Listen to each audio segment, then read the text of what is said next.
বয়স বছর 22, BCom second ইয়ারের পড়ুয়া, হাওড়ায় বাড়ি, নাম আদিত্য সিং। সেই নাকি তথ্য পাচার করছিল পাক জঙ্গিদের। আদিত্যের হাত ধরেই হাত হয়েই নাকি মন্ত্রী উমেশ রায়ের তথ্য পৌঁছচ্ছিল জঙ্গি হামিমের কাছে। জঙ্গি যোগে হাওড়ার বেলিলিয়াস রোডের বাড়ি থেকে আদিত্য সিংকে গ্রেফতার করেছে এসটিএফ।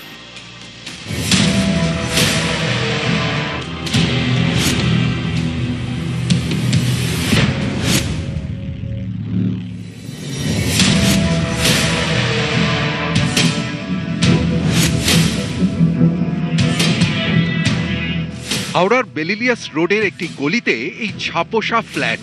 এই ফ্ল্যাটের 3 তলা থেকেই রবিবার গ্রেফতার আদিত্য সিং, কলেজ পড়ুয়া। এসটিএফ এর দাবি, বর্ধমান থেকে ধৃত জঙ্গি হামিম মণ্ডলের সহযোগী ছিল এই আদিত্য। বছর 22-এর আদিত্য কলকাতার একটি কলেজের বিকম সেকেন্ড ইয়ারের পড়ুয়া। किसी से पता ही नहीं चलता था, लड़का आता था, खाता था और घर ही में कॉलेज में जाते थे। हाँ, कॉलेज पढ़ाई भी कर रहा था। মাস দুয়েক আগে হাওড়ার পিলখানায় থাকতো হামিম মণ্ডল।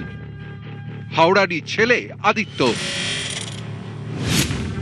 এসটিএফ সূত্রে দাবি, হামিম এবং আদিত্যর আলাপ গেমিং অ্যাপেই আদিত্যর মগজ ধোলাই করে হামিম।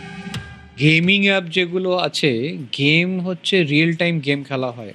এখানে যেহেতু ভয়েস বা বিভিন্ন ধরনের টেক্সট চ্যাট হয়, একটা গ্রুপ একসঙ্গে মিলে একটা গেম খেলছে যেখানটায় নিজেদের মধ্যে কোঅর্ডিনেশনের জন্য।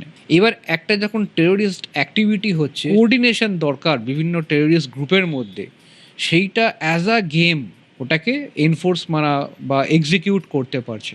এইবার এই গেমগুলো কিন্তু ম্যাক্সিমাম আমাদের দেশে ব্যান করা আছে। ভার্চুয়াল প্রাইভেট নেটওয়ার্ক ব্যবহার করে আমরা কিন্তু এই গেমগুলো খুলে দিতে পারছি। এবং যেহেতু ভিপিএন ইউজ করছি, যেখানটায় বাইরে থেকে কোনো ল এনফোর্সমেন্টের পক্ষে ইন্টারসেপ্ট করে ঢোকা বা সেখানে কি চলছে ধরা, সেইটা খুব ডিফিকাল্ট হয়ে যায়।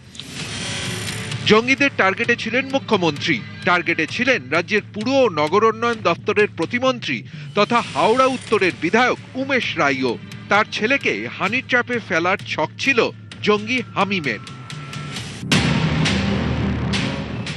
এসটিএফ এর দাবি, উমেশ রায় এবং তার ছেলের উপর নজরদারি চালানোর দায়িত্ব ছিল আদিত্য সিং এর উপর।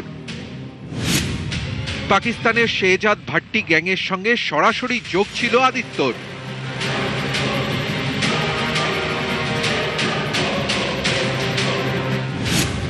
তাদের ছক ছিল মন্ত্রীপুত্রকে হানির ট্র্যাপে ফেলে অপহরণ করা।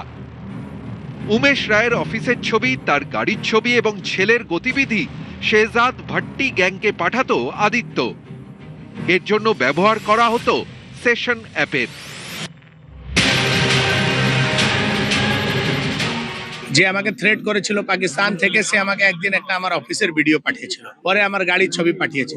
তখনই আমি জেনে গেলাম যে লোকাল কাউ না কাউকে এরা ইনভলভ করেছে, না হলে এটা পাওয়া যায় না। আমি পুলিশকে জানিয়েছিলাম, পুলিশ এর উপরে নজর রেখেছিল, এসটিএফ পুরো বিষয়টা ধরেছে। চিন্তার বিষয় আছে যে আপনি পাকিস্তান থেকে লড়তে পারেন, আপনি জঙ্গিদের সঙ্গে লড়তে পারেন, কিন্তু আপনার বাড়ির কাছে যে দেশদ্রোহীরা আছে তাদের সঙ্গে কি করে লড়বেন?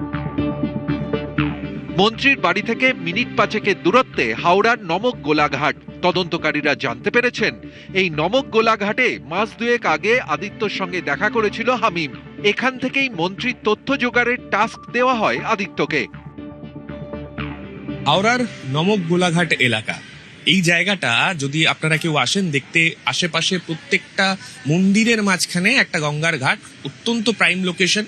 এইরকম একটা জায়গাকেই বেছে নিয়েছিল আদিত্য সিং এবং হামিম মণ্ডল তাদের এই সমস্ত ষড়যন্ত্রকে এক্সিকিউট করার জন্য।